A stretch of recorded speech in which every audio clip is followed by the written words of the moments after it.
Rich Wagner, I remember you like it was yesterday. And seeing you here again, it's an honor to be with you. I remember how you had blonde hair, you were slight build, and you were one of the top 10 in the world. Yeah. And who were the other players that you were with, Rich, in those days? In those days, I moved to San Diego from New Jersey to play racquetball. I Got went it. to school, University of San Diego, but my main thing was to go play racquetball. And the top players, obviously Charlie Brumfield, Right. Marty Hogan and me came up the same year. Right. Jerry Halasher, Davey Bledsoe, Steve Strandamo. Of Don't course. remember the name Steve Strandamo. I mean, just tons of I players. know. Yeah. And it was, Craig McCool. I mean, wow. I mean, you were one of the touring pros from city to city, playing hay. I played from 1974 to 1985 professionally, and from 1974 to 1985, I started out in San Diego, and my first tournament, Steve Keeley, you remember the name Steve Keeley? You wrote the book. Steve Keeley got me my first free trip to a tournament. We went to Vancouver, Canada. And Steve Keeley, after that, he got me expenses up there. After that, he got me my first sponsorship with Leach Industries. Right. My first contract was $50 a month. They paid me $50 a month, and they paid my expenses. And I just started traveling around, playing, and I did well right away, which was good. Right. And Marty Hogan was coming up at the same time that I was coming up.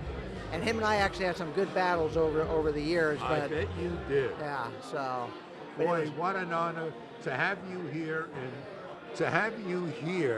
and to honor Charlie Brumfield, and to see Bud Muehlheisen, his mentor, who I played against in San Diego. Bud Muehlheisen, yeah. 40-year-old young men. 3 days, 3 opponents, 30-point games. Oh, It was like the Belmont Stakes, Richard. the Mel Gorham days? Is that the Mel Gorham days? At the Mel Gorham Club. The Mel Gorham days, you'd have a tournament, and your match would be scheduled at 4 in the afternoon. You wouldn't play till midnight, but it was so much fun. We just had great tournaments there, and Mel Gorham and his brother Bob Gorham, they started that club. They promoted racquetball, and all the great players of that era played at Mel Gorham's. Yes. I'm talking Hogan, Brumfield, Keeley, Strandamo, Bledsoe, Zeitman. Every one of Shannon them. Wright. Hey, what's up? Shannon Wright. She was on the front cover of our IR Racquetball magazine. Well, she deserves it. She did. Yeah. A world champion. Great player. Thank great you, player. AA. I appreciate it. The truth never hurts. No. And as you get older, wisdom rules. And Richie was, he lived in the same place, and we played at a lot of the same clubs, and I watched him play on the men's pro tour. One of the things that was so fun about my women's pro tour at the time is, our tours toured together. We had the same stops, and so, I was watching the finals of you guys, and you guys were watching our finals, and, it was really fun back then. I remember him as a slight, well-groomed, Oh, he was. blonde hair. Very dapper. Blonde- Very dapper. Oh, yeah. Oh, blonde hair. Dapper. I don't know about dapper. Listen, what a joy, the 3 of us knowing what our sport means to the kids coming up. Yes, and that's one of the key goals of our U.S. Racquetball Foundation is to make sure that this next generation and the generation after that have the experience of falling in love and being passionate about racquetball, because we loved it. Randy Stafford is doing it also in helping give the future a shot of good health. Let's talk about the significance of tonight.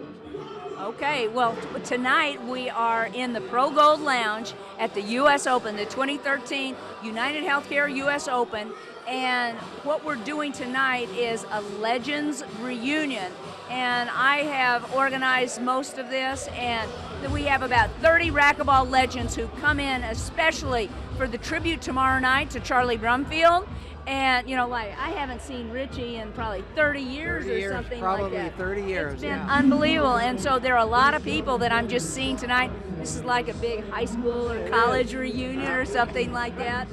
And, I'm meeting people like you that I haven't met before. And it feels like we've known each other forever. You said it. And see, that's the beauty of racquetball. It is. That is the beauty.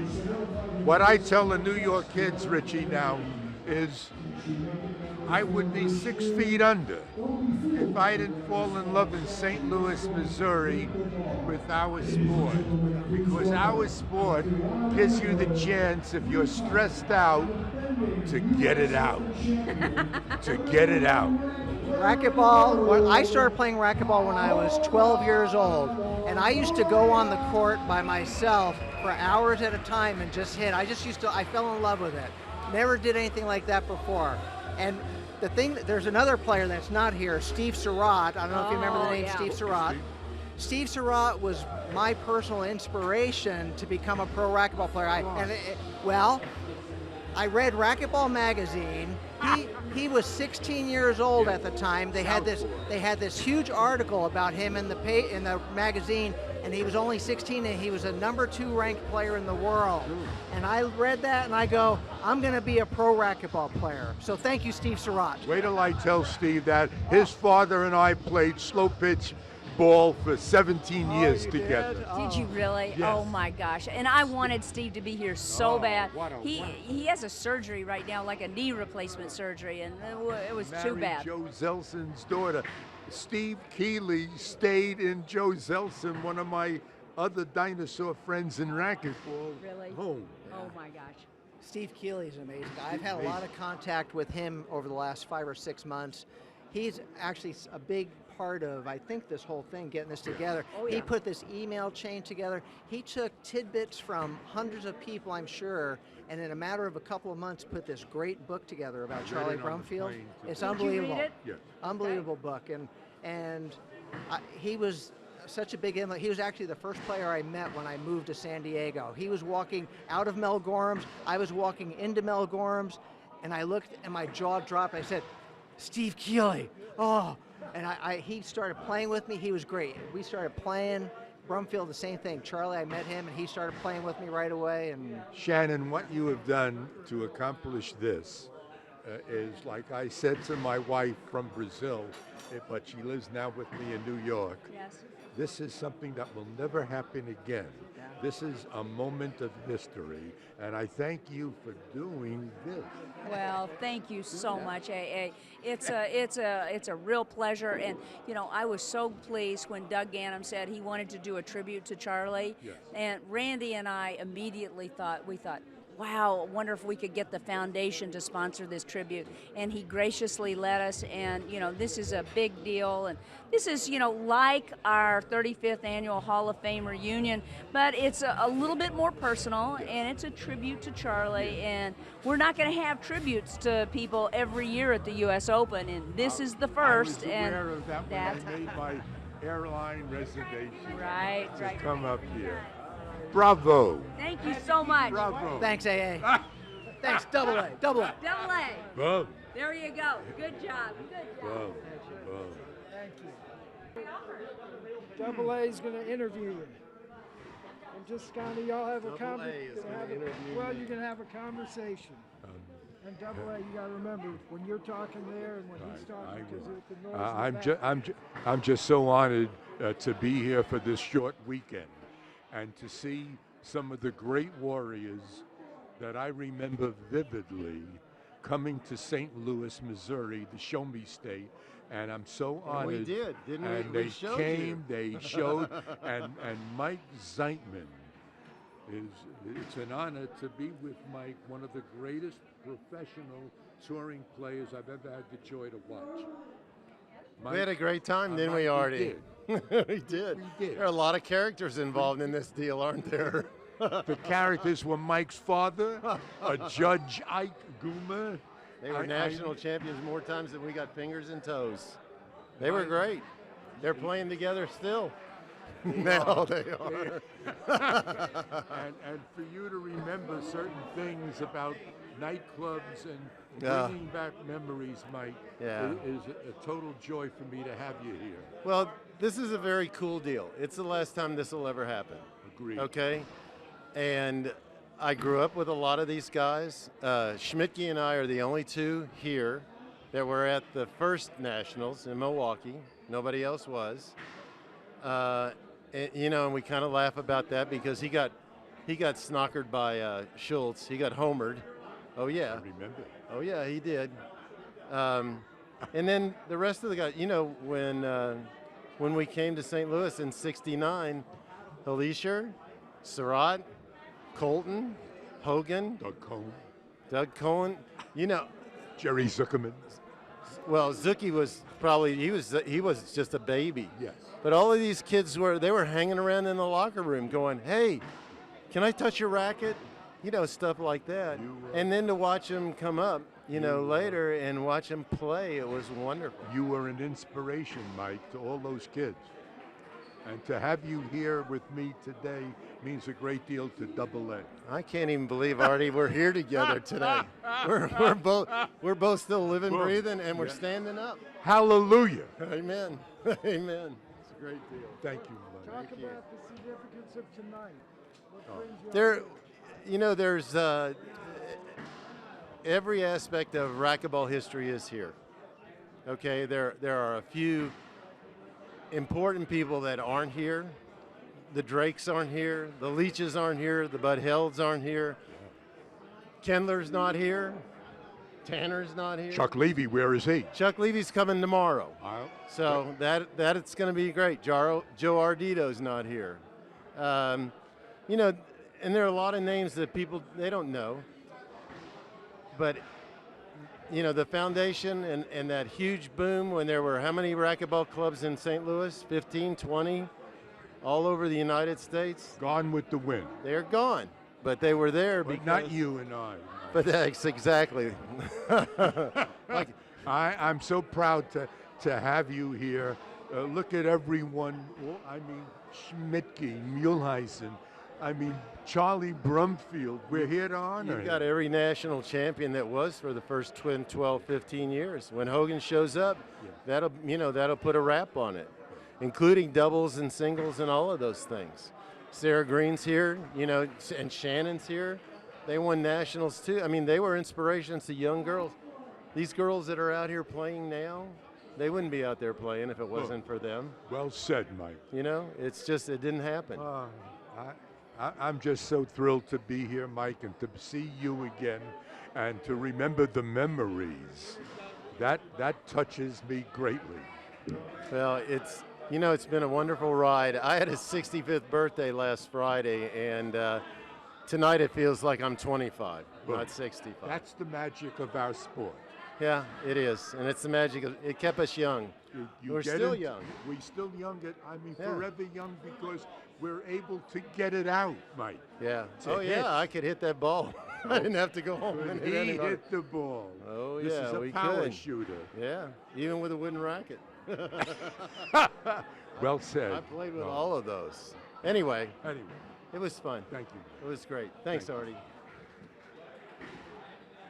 Love you. Why the History. importance of tonight, y'all's relationship, your memories of each other, and just Okay. go for it. You got it. I'm honored again to be here with one of the greatest youngsters that I've ever had the pleasure of getting beat 21-zip from. This is a world champion. He learned his wonderful sport of love, racquetball, at the Jewish Community Center, and I'm honored to have Jerry Helischer, none other than a world champion, with me by my side. Arthur, Albert, you're the man. You are the man. Well, thanks. Thank you for that. How do you feel about being here with all these guys that used to come to our J? That's right. And Our community center. Our community. Yeah, this is great. And what it shows is where we are, where we came from. There's so many great players. We had so many great players, as you know, out of St. Louis. And what it means to me is that we've all lived different lives. It's racquetball is kind of gone, and now I've got family, my business, but yet we can come back here to Minneapolis and see players that I might not have seen for 30, 40 years. Bravo. And be able to get right back into the joy of the passion, just like you're experiencing right now. So you feel it, I know. Oh, I feel it. I feel it as if Danny was here by Yeah. my side. That's But my father. I know. Yeah. Danny Halisha was another wonderful a racquetball player, huge span, Yes, and thank look, you. look, like father, like Yes. son. Thank you. You know, I want to say something for Charlie, because that's why we're here. So, to Charlie, if he sees this, Charlie was a true inspiration for me. This guy was the most unbelievable competitor of anybody ever played. And all I could say is, match point against him, I had to do something, because no matter what, he would not lose at match point. And luckily, I'm one of the few players that beat him once or twice in his prime. I think Marty Hogan might be the only other one. And this guy was the greatest adrenaline competitor, fierce competitor of anybody ever played. So Charlie, a lot of respect to you, man. Love you, and you know, true inspiration to me. For you to tell me things that you knew when you did battle with Charlie, and for me to go back to San Diego when I met him, Yes. and playing Bud, Yep. and for you to say the things that you did, I'm here for the same reason that you are, to honor a true champion, Great. as you are. Yes. Great. Love you, Joe. Love you too. Guy in the red shirt's the man. He's Hall of Famer. By the underwear commercial? Yeah, this one right here. Yeah, let's just gather around. Let's gather around this one. Hey, Shannon, your blocks. You're in front of the. I'll do a light test. Hold on. Perfect. Yeah. You're welcome, Cliff. Shannon. We're gonna get Charlie. Why do you think we're gathering around this poster? Did you make the 16? Yeah, I'll meet you on this side of the boat. You gotta wait. Get him on here. Waiting on a couple more. Tallest in the back. Vertically challenged in the front. Taller in the back. Vertically challenged in the front. Move it. We got in between the two poles.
Marlo Phillips. He was my mentor as Loveday and Bud were yours.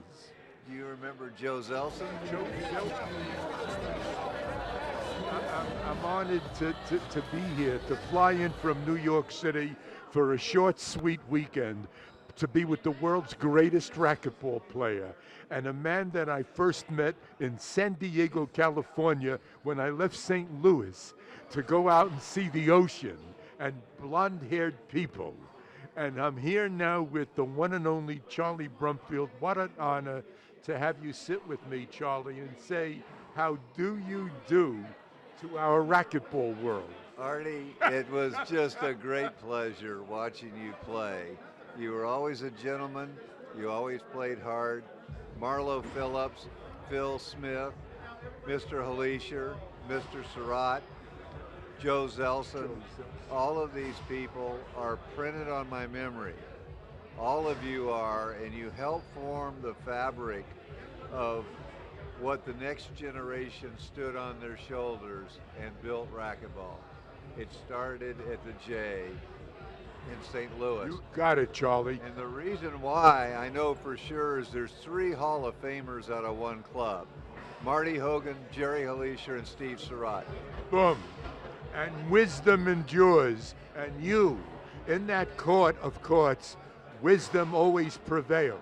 Did you happen to see me play Steve Surratt in 1973? In what city? In St. Louis. I was always there.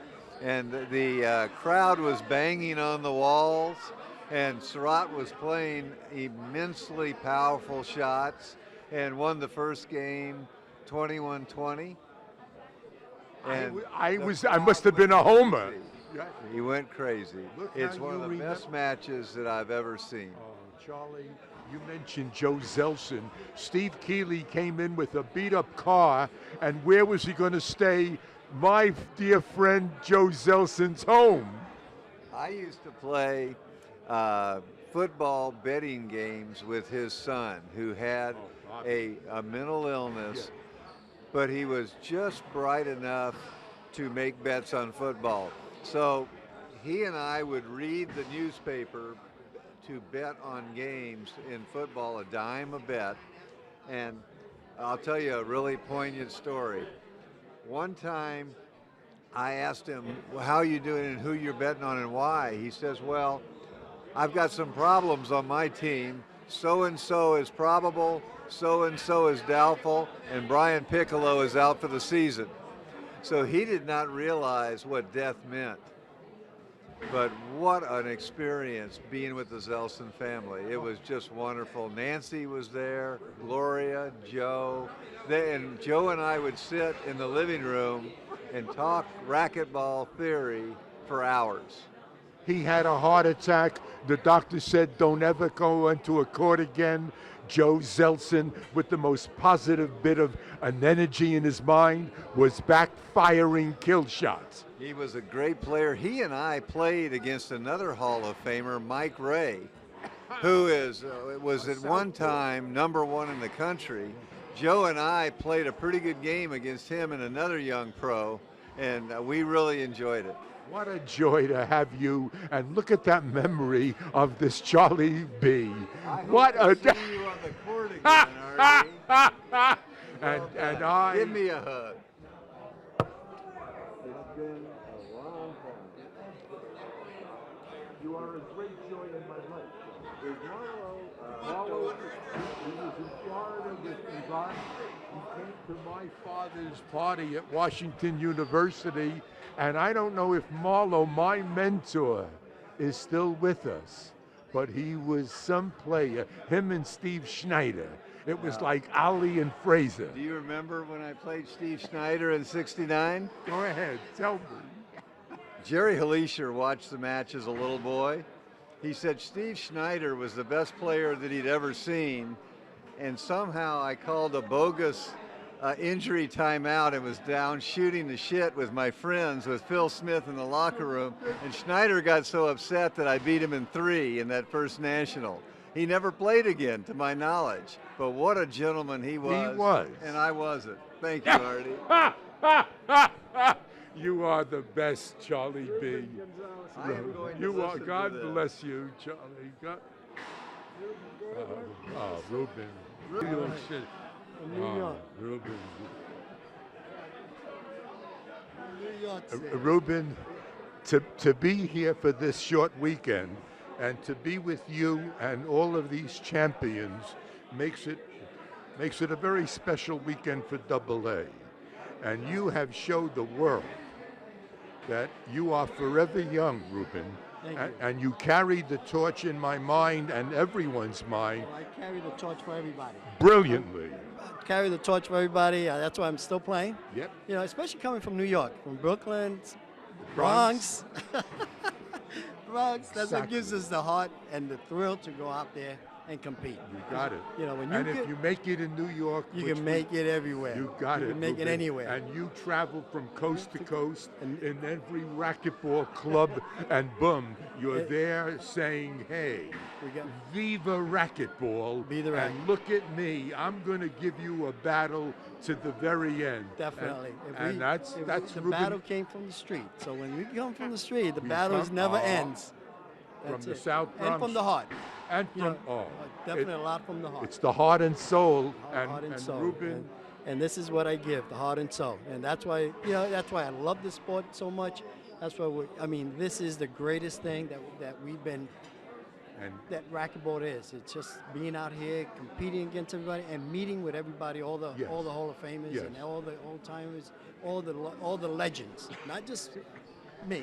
Right, the ones that came even before you. Definitely. And to me, to see you now as an inspiration to all these young, and you're saying, hey, I'm still competing. I'm still here. I'm still earth, wind, and firing.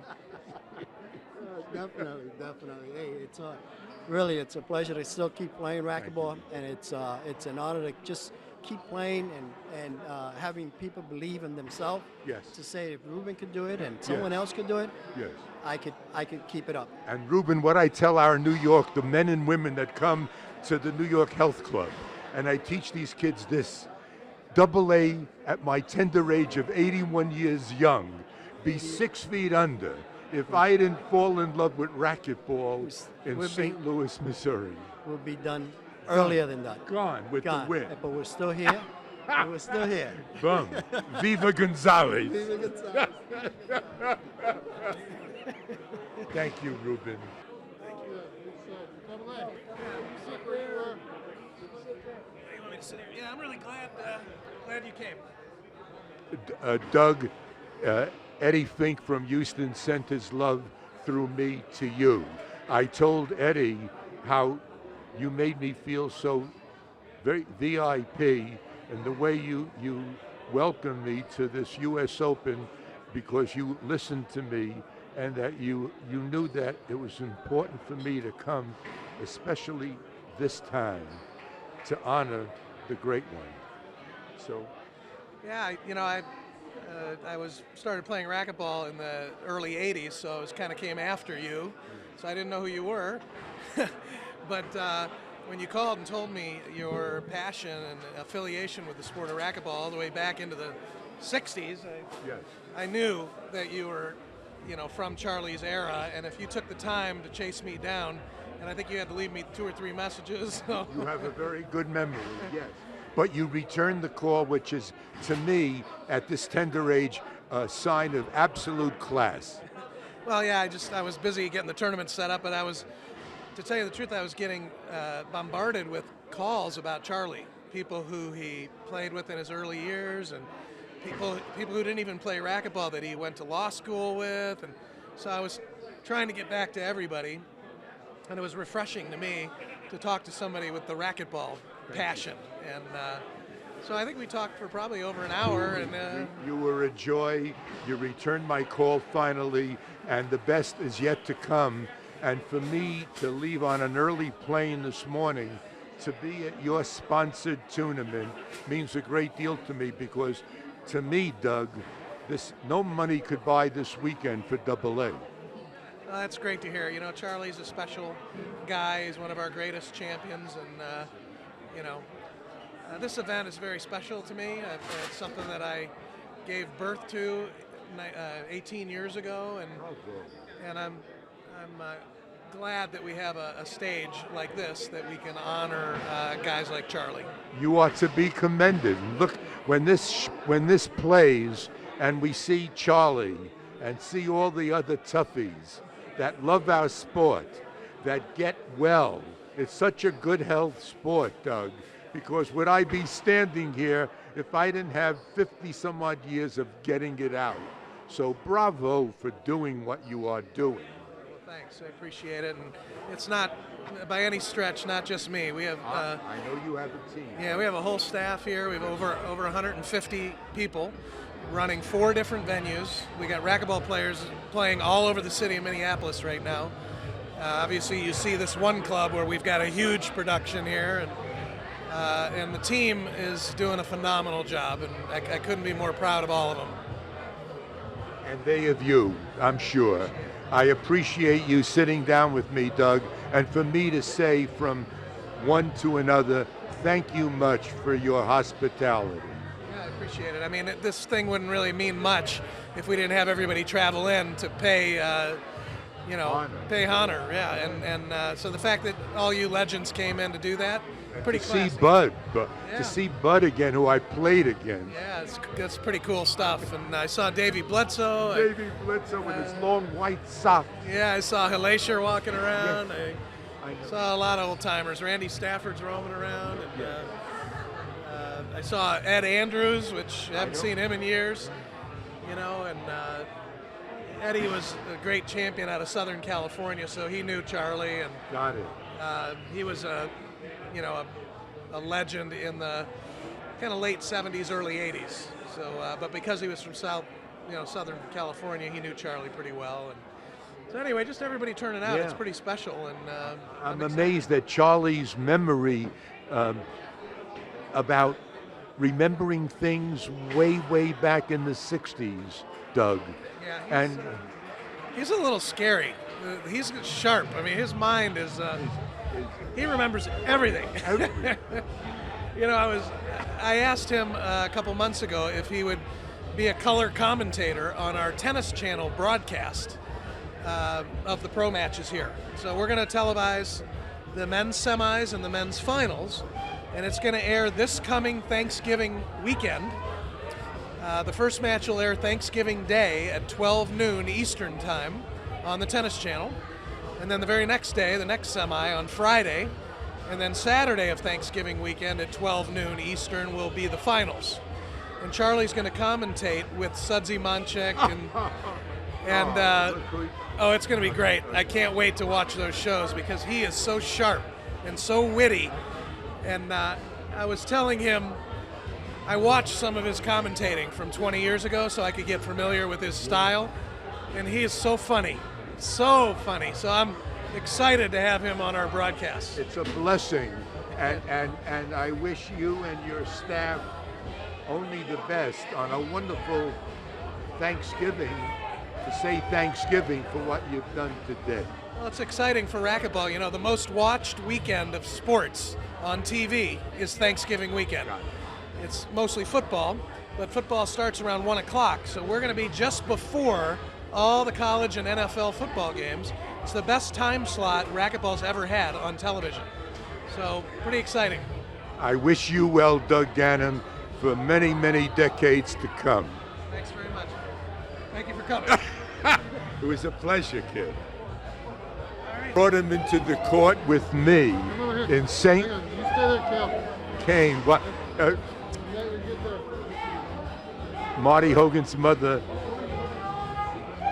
brought him into the court with me at the St. Louis J when he was 8.5 years old. This little freckle-faced kid. To see what happened with him. And now, here and now, to honor Charlie Brumfield, I have the great honor of meeting a world champion. Oh man, I appreciate that. You are a wonderful inspiration to all these kids. Thank you, man. That means a lot. I know, but I've been around for and honesty endures. Yeah. And you in that court, boy, do you endure. Thank you. I watched you the other match, 9-11, or you were down, whatever, to the kid, LeBron, and you say, I'm going to take him out again. You are a world champion, and I'm happy that I came in from New York City. Thank you. And here I am with the kid. Well, the kid who is an inspiration to one and all in our sport. Thank you. Well, I'm a historian. I really love the history of racquetball, and I just want to kind of grow my own legacy, and I want to just do racquetball proud. And I'm hopefully one day I'll be in the Hall of Fame, and you will be. It'll be a great honor, and so I like to think the Hall of Fame is like a family, so you know, I want to be a part of that family.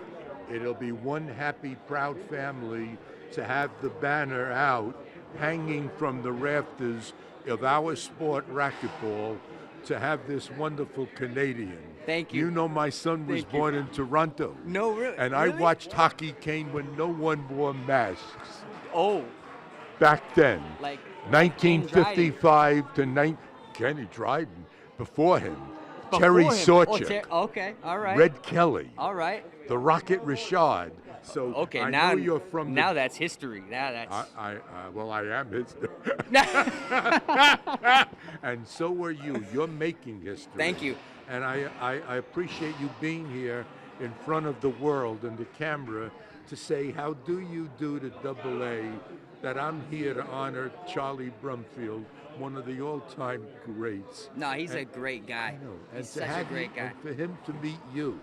It's really humbling, you know. I remember seeing Charlie back in 2006, and it was in an exhibition with Jason I was doing, and it was the first time I got to meet him, and he tells me I'm the greatest player ever, and I mean to hear that from a guy like Charlie, and just all you guys, it's very, very humbling for me, and it still hasn't really sunken in because I'm still playing and I'm still in it. Absorb it. And you know what I've learned in my old age? When it's happening to you, champion, spread your arms and take it all in. I try to, man, because you know what? You're not promised tomorrow, and I don't know when it's gonna end.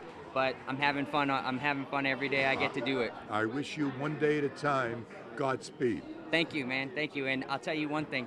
There is no way that I'm going to lose this weekend with all my family here. They're here to be with you. So I'm just going to tell you that. There's no way I can lose with all the Hall I of Famers here. love that vote of confidence that goes through each and every artery and vein of yours. Thank you. Thank you. Appreciate it. Well, we're not going to do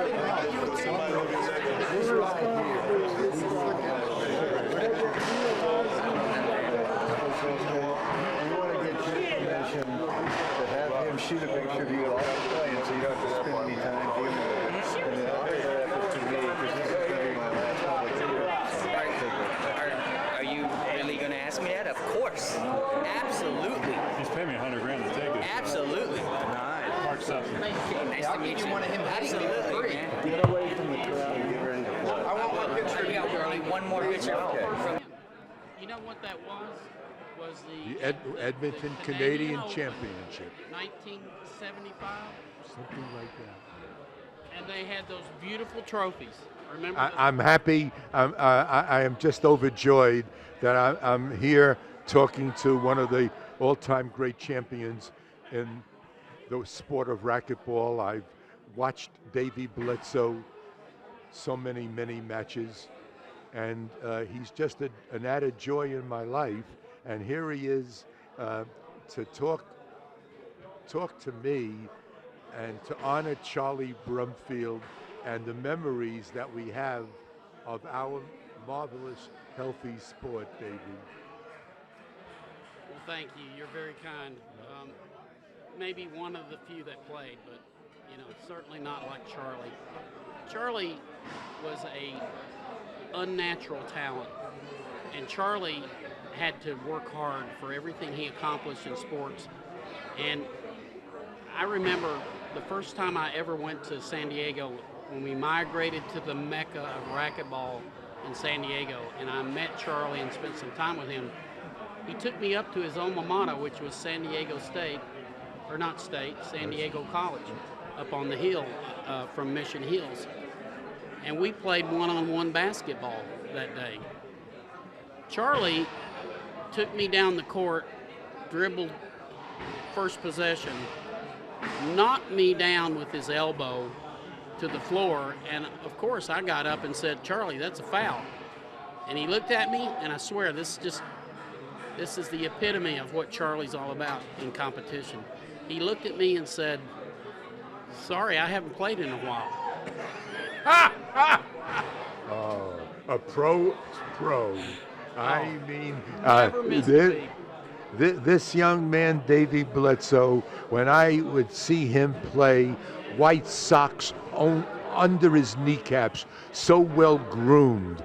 And we had the joy of reuniting in Edmonton, Alberta, Canada, when I went up with Marty Hogan, whose mother gave him to me when he was 8.5 at the J in St. Louis. And Davey Bledsoe from Memphis and from the state of Tennessee became a world champion. And it takes an awful lot in those days when I'm talking about the toughies of the toughest.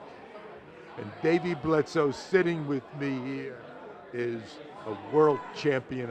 I'm honored to be with you in this Charlie B and with Bud Muehlheisen, who I played against. Well, I remember that tournament, and you know that was Edmonton. It was the Canadian Open in 1975, and Charlie, you know, actually Marty, was with me, and we played doubles in that tournament, and we came in first. And we came in first and second in the Open. So we took the Canadian trophies back home. Yay, America. But I remember when we were at the hotel, and Marty was such a young kid. So young. And you and I were down there getting out of the car. Marty Hogan was up on the top floor of that hotel shooting racquetballs down at us. And Herb Capozzi. 12 stories. Yeah. Boys will be little boys. Oh, he was just a young thing. Yes, we went to the Burt Reynolds movie, You, I, and Marty together. And we went at the Herb Capozzi, who I played at Mel Gorham in '72, threw the party for us, Dave. Yeah. And I got to say this about Charlie. Charlie, he was commentary at the National Championships in 1977. Lots of people have commented that it was the greatest upset of all time. I was very determined in that match. And Marty and I were actually in the finals, but Charlie was commentating, and I remember in the tape seeing the commentary, he said to Fred, the other commentator, Bledsoe is matching power for power, and that's like putting your head in the lion's mouth. I didn't have any other choice. I would never have beat him that year in that national championships without matching power or bettering power. So something that nobody would try, everybody looked for a way around it, but Brumfield made that comment, and so I'll put that back in his face a little bit. Bravo, Davey B. You are a true definition, in my humble opinion, of a true all-around champion. Thank you. Thank you. Thank you. To be reunited with you, Davey. It's crazy. I mean, it is. I mean, we're here to honor a real great man. And my heart goes out to Charlie. My father, my older brother have battled this cancer. My father lost that battle. My older brother has won it. I'm going to hang in there for Charlie. I want him to beat it. We don't need to lose the greatest player of all time. Well, you said it. What a kill shot from one of the champions of champions, Davey Bledsoe. Thank you. God love you, kid. Thank you. Hey, Artie, you want to have his friend Bud Muehlheisen with him? Absolutely. Absolutely. No, this is not going to Brazil, but thank. Oh, Shannon. We want to be on the cover of Sports You certainly do. If ever I have a dynamic duo, ladies and gentlemen, Just make sure you reach them. I will.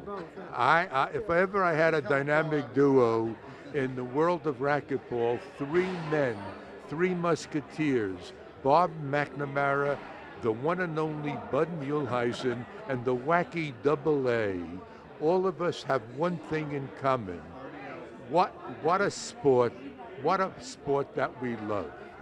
What a sport that we can go into a court, a 4-wall court, and do battle and say, hey, let's get it on. And I am so honored I'm so honored to have Bob. I went to San Diego in 1972 to be in a little tournament, 3 days, 3 games a day for 3 days, 31-point games. It was like the Belmont Stakes. And Bob, the greatest of all was Dr. Bud Muehlheisen. Absolutely.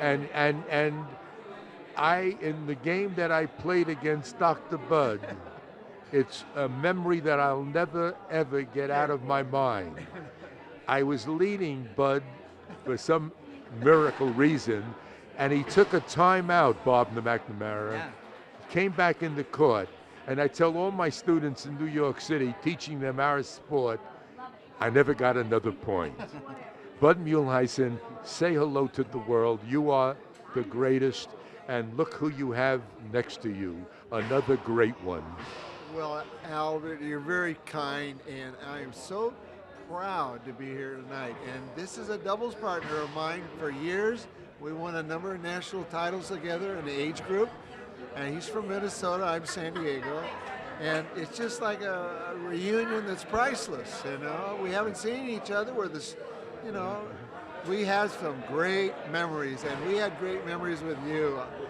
And it's all due to racquetball. It is. Yeah. It is. And Bob, I mean, memories, no money could buy the memories that we have.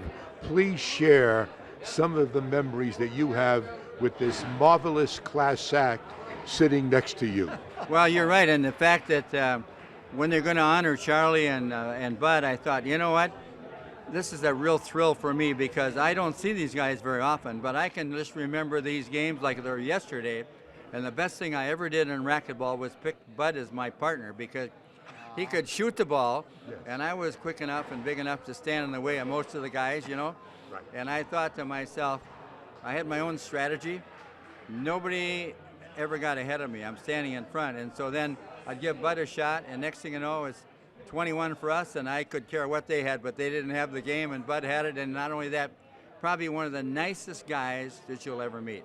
I couldn't agree with you more, and I've been around over land and sea, and here I am at this tender age, and wisdom endures, Bob, and Bud Muehlheisen is the finest touch of class champion I've ever had the joy of knowing. Well, I agree. I had a chance to play basketball and football at the University of Minnesota, and then I played pro ball in Canada with Bud Grant and with the Denver Broncos, so I met a lot of great competitors. But I never found anybody in better competitor than Bud, and also afterwards, one of the nicest guys. He's a guy that I like to call my friend forever, and I will. Bingo. Let me give you a little trivia. It just happens, the timing of this getting together, and you guys are so kind and whatever. But anyway, tomorrow, the timing of this, tomorrow, Bob is going to be inducted into the Minnesota Hall of Fame for racquetball. That's what it is, isn't it? Yeah, well, absolutely. Okay. And we're with him tonight. Anytime they can remember us that far back, I'll be there no matter what I'm inducted in. I'll be happy to be in the Bartenders Hall of Fame, wherever they want me. When I was a kid growing up in the Bronx, New York, you know who my favorite team was? A guy named Bernie Bierman of the Golden Gophers. Yeah. Look at my memory. Yeah, 1950, I went out for the team when Bernie was there, and then I was called in the service.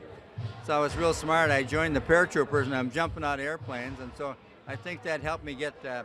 I have 2 artificial knees and a hip and a shoulder now, but I still walk around and go to these things. And last year, I was playing in the 80 singles.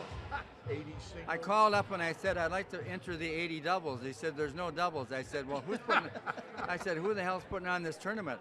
I said, you're going to put me in the 80? So now they don't have enough guys in 80, so the 80s is 75 and 80. Well, as you know, if the guy's 75 and you're 81, you got a tough bracket to go, but it was fun. Artie, thank you for your time, kind words, and your time. It's been a pleasure talking to you.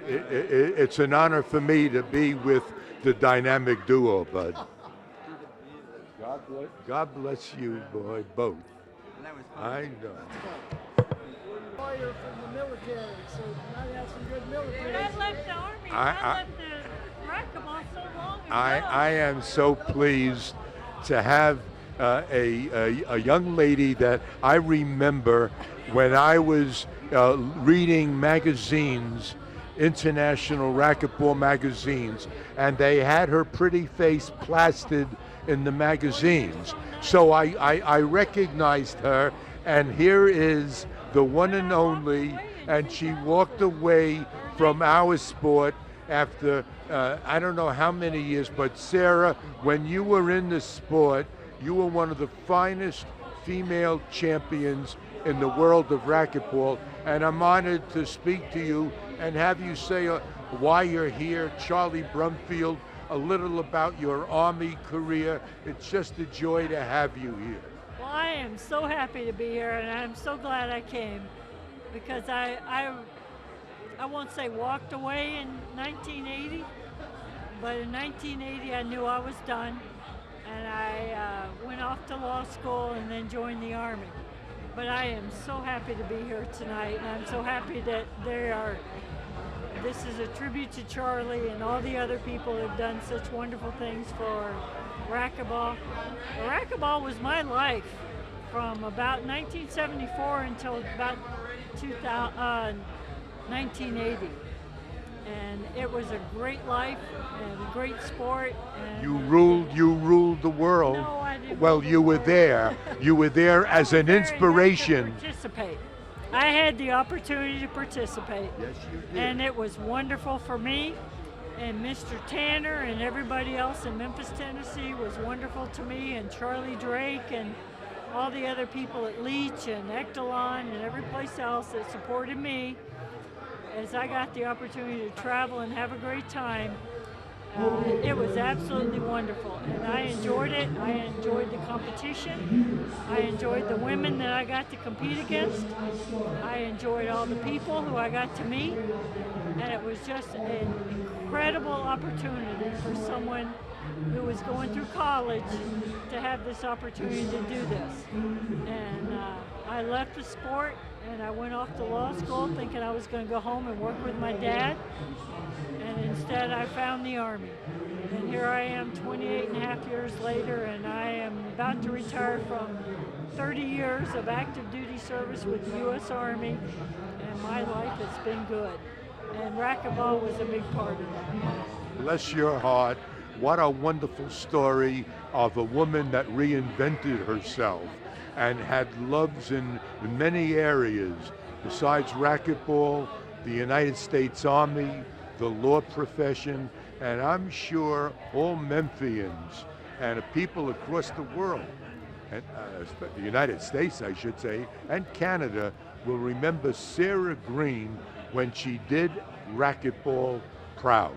Yeah, well, no, I didn't do. I don't know if I did racquetball proud, but I tell you, racquetball was a big part of my life, and it made me who I am, and it allowed me to go on and do the things that I've been able to do. It gave me a lot of self-confidence that I probably didn't have before I became a professional racquetball player and was allowed to do it in college, and it really, really helped me and all the people who helped me as part of that era when they were helping us grow the sport and learn to be competitive and be a part of that group. It really, really helped me. Sarah, I have wonderful memories of inviting Bailey Pritchard, Jack Doyle, Smitty Shippers, names that come to me from Memphis, Tennessee. They came into the J in St. Louis to play home-and-home series in the beginning of our sport. Do you remember some of those wonderful men? Absolutely. Dr. Pritchard was my orthodontist, and I went to school with his daughter. And the day that my mom sent me his obituary telling me he died, I was in Würzburg, Germany at the time, in probably 1985 to 1987. And she sent me that obituary. I was devastated because he was so good to me. So good to me. And he helped me learn racquetball, and Mr. Tanner and Dr. Nick and David Fleetwood and the rest of them that brought me along. But Dr. Pritchard, he was a special man. I agree with you. That whole crew from Memphis were very special. Great. Yep. I wouldn't have done it without Memphis. I was just part of a group in Memphis. I am so honored to and to recognize a face from the past. And here she is with Double A, honoring Charlie Brumfield, one of the all-time great champions of our sport, Sarah. Yeah, well, it's great to recognize Charlie and all the others who have done such great things for racquetball. But I'm happy to be here. I'm glad I came. I enjoyed very much speaking with you, Sarah Green. Talk about a sport that both of us love, and you can give a few stories about when you were on that tour.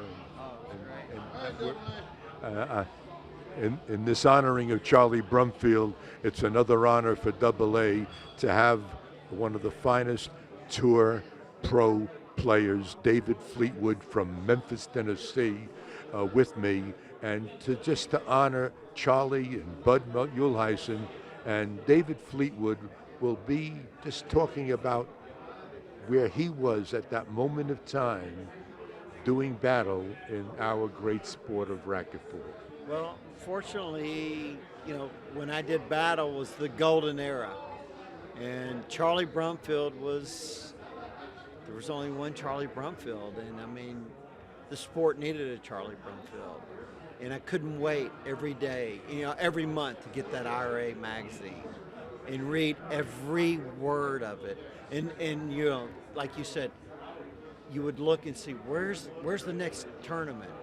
And then I got fortunate enough because Davey Bledsoe moved to Memphis, and then Zeitman moved to Memphis, and then I went on the tour in '77 and made it up to 5th in the rankings. Bravo! And so that was a great accomplishment. But truly, and I'm not saying this because this is a tribute to Brumfield, my favorite wars were against Brumfield. I mean, it was a war, and it was just something you got oversight for, and I had more fun, and it was a great. I was on the Catalina tour, and I played the first.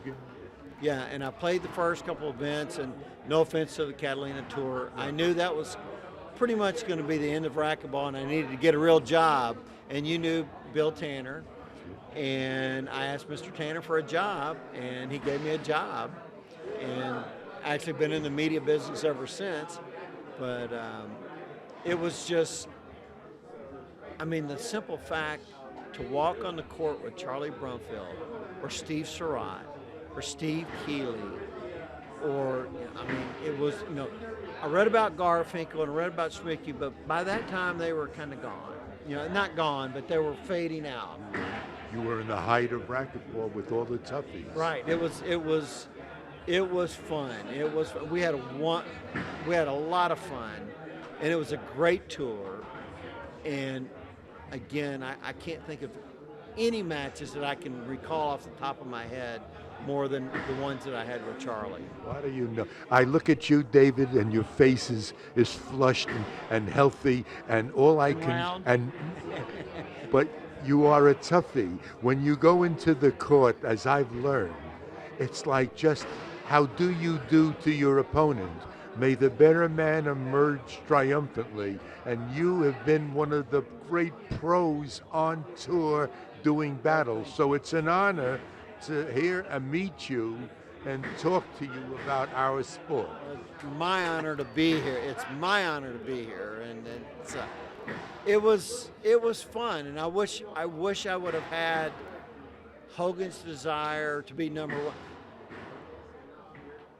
Unfortunately, I had some weird goals, and my goal was not to be number one. My goal was to beat Brumfield and Surratt and those guys, which, I did that.